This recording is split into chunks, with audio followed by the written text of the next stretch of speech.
Kwa jina naitwa Elena Hawadi Mwakababu, ni mzazi wa Razaki Damisi Mwakatundu. Nilipotelewa na mtoto kutoka tarehe 1, nikaenda kituo cha polisi kutoa taarifa kwamba nilipotelewa na mtoto. Baada hapo nikapewa ushirikiano nao mpaka ikafika tarehe 14 ndo kumpata mtoto katika mazingira waliomkuta mtoto. Mpaka saa hizi jana tarehe 14 ndo kunipigia simu kwamba njoo mchukue mtoto wako, tumemkuta mazingira ya kitulo. Baada ya hapo nikaonana na mtoto, tumeongea na mtoto, nimemwona ipo mazingira salama. Kingine mimi kuwashukuru na nalishukuru sana jeshi la polisi juu ya ushirikiano wao.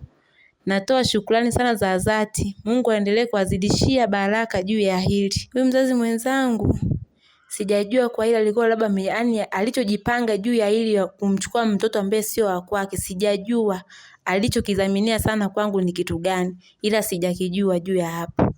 Yaani yeye mwenyewe ndo alinisababishia kunitishia mambo ya visu, ndo nikaamua mimi niondoke kwake, ila kwenye ugomvi zaidi ya hapo hamna. Kwa hiyo jeshi la polisi mkoa wa Mbeya kupitia kikosi chake maalum cha kupambana na uhalifu limefanikiwa kumpata mtoto Razaki Damasi Mwakatundu mwenye umri wa miaka 5. Huyu ni mwanafunzi wa chekechea katika shule ya Mwakikome iliyopo wilaya ya Kyela, aliyekuwa ametekwa na mtu aliyetajwa kuwa ni baba yake mlezi.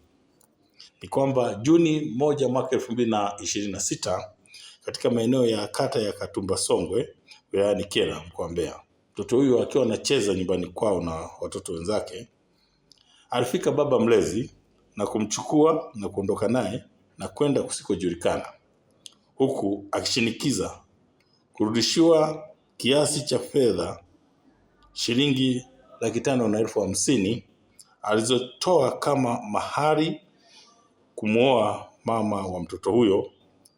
Kwa hiyo baada ya mama huyo kukataa kuolewa kwamba hicho kiasi sasa kisipokelewe, ndipo alipoamua kufanya ukatili huu.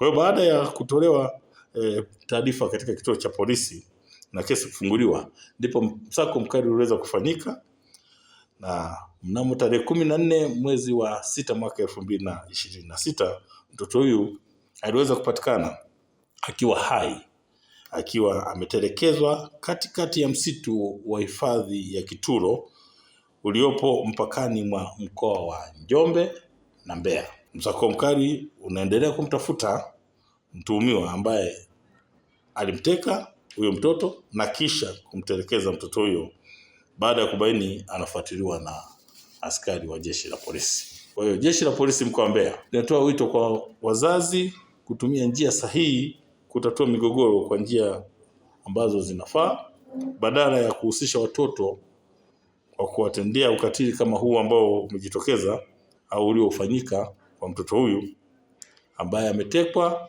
na kwenda kutelekezwa kwenye msitu mkubwa wa eneo hilo la Kitulo.